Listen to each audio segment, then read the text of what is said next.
Now 41. Now 42.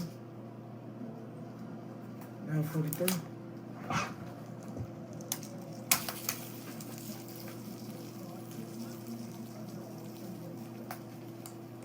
I've been neglecting someone very important to me lately, and that someone is Fallout 4. When I first got my VR setup, I bought Fallout 4 and Skyrim at the same time because I've been a big fan of both series for forever, and I knew they'd both be a ton of fun to experience in VR. This isn't going well. Do I have backup?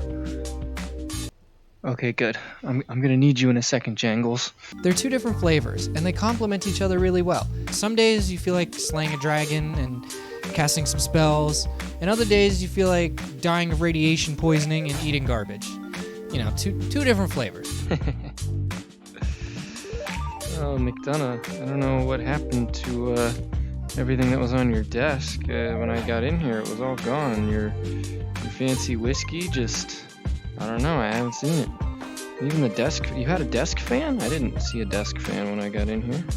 It's weird. Also, I think your TV's broken. I used to play them both equally. I played a ton of Fallout 4. But ever since I pimped out Skyrim with the best mods money can't buy, Fallout 4 has been huddling in the corner of my PC, lonely and starving for attention and eating garbage. But it's not my fault, it's Todd Howard's fault. And this is why. Jangles, don't do this to me, please. The one thing I care about most when playing a VR game is immersion. But riddle me this, Bethesda.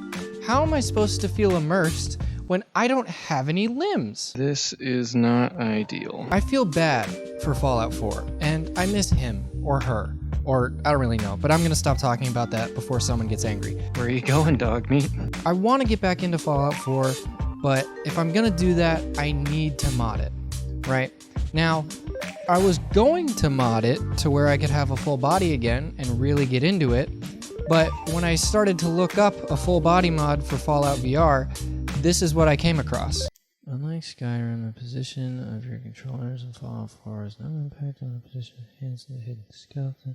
The hidden skeleton is actually doing all the animation with the exact same positioning as it would in the base game. It's just invisible, as we discovered in the early visible body mod for Skyrim VR. The same is not true for the game. Controllers are actually attached to the skeleton. What the fuck? Long story short, there's no way I can get a full body mod for Fallout VR. And that really sucks because I'm not trying to roleplay as King Boo when I play Fallout 4. I'm trying to get immersed. Wow, if you don't have a weapon equipped, it just shows you the Oculus controller. That's breaking the immersion.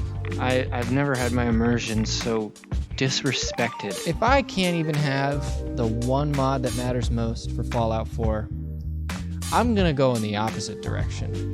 I'm gonna go all the way to the opposite end of the immersion scale, to the what the fuck is going on end of the spectrum, and I have the perfect way to do that. Jangles, where did you get that miniature double-barrel shotgun? Instead of meticulously picking out my mods to make the game feel better, I'm just gonna tell my friends to give me a random word. I'm gonna put that into the Nexus, and whatever mod comes up, that's what I'm gonna use. This is gonna go so wrong so fast.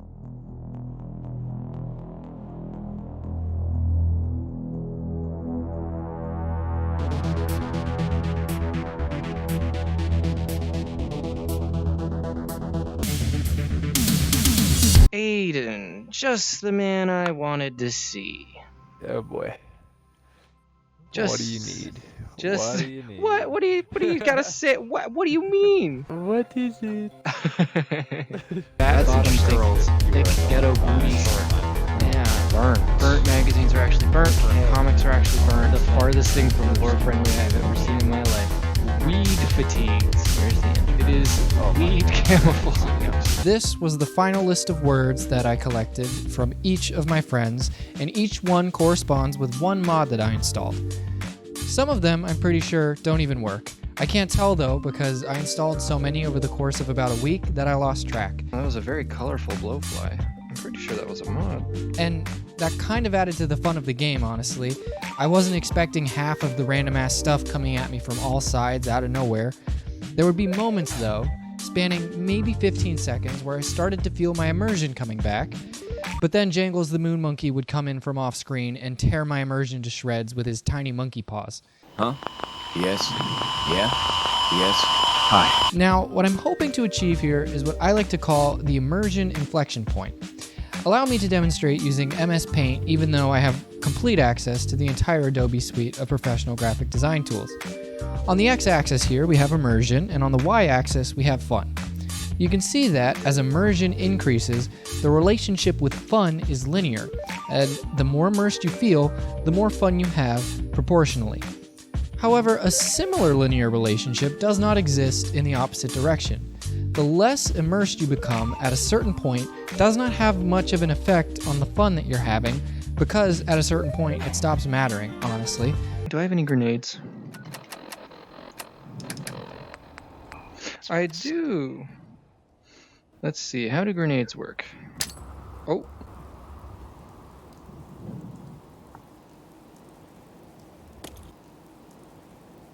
However, once you hit the critical mass of unimmersiveness, the game becomes exponentially fun, just as fun as the game that is incredibly immersive, because at a certain point, you find yourself enjoying the ridiculous hellscape you now exist in. This will be on the final, by the way. Good job, dog meat. Thanks. No, you're not dog meat. Jangles, help. Yeah, we're just going to But I cannot reach this chaotic paradise this quickly. This is something I have to build over time, and honestly, I'm not even sure I can achieve it. I know it's possible in theory, but it's never been fully carried out in practice, at least not by myself. You never know when Nick's gonna burst out into jazz music. A man from Miles. Well. Oh my god, oh my god, oh my god, oh my god. Okay, minigun. You have to face Kellogg on your own. Just say so. Oh, you're coming with me, Jazzy Nick. I hope I hit that inflection point soon though, because my curiosity will only keep me engaged for so long before I run back into Skyrim's loving arms. Plus, it's so much more time-consuming collecting random words than it would be to just find mods myself that actually work and make a noticeable difference. But asking people for random words ensures not only the maximum amount of chaos, but also increases the chances of me forgetting what I've installed. Yeah, but let's be fair, who hasn't tried to kill Chief Keef? If I were to add these mods, I might subconsciously pick and choose what I deemed as worthy of the time needed to download and enable them, so for the time being, this is the plan. That was fun. Whoa. I can put my head inside the magazine of the minigun, and it looks like the final scene from Interstellar. It's okay, I got a kill, don't you worry. Thank you for watching. I hope I gave you some sort of chuckle or strong exhale from your nose. I really do appreciate you being here. I know my channel is very new, and I have a tendency to post mega cringe only to realize it a few months later, so thank you. Please subscribe, or don't. I'm not your dad. Like this video, love yourself, and if this is the last time I ever speak to you, stranger over the internet who could actually be anywhere in the world as long as you speak English, I hope you go on to live a happy life, full of whatever you find value in, and I'll see you in the next one, everybody. Goodbye. Bobby, I don't want to know about the disgusting things you do in VR Skyrim with your power trip. No, What you'll have you never done know. to Wonder. Wow, you can't move when you... I did it again. I did it. How am I supposed to swim?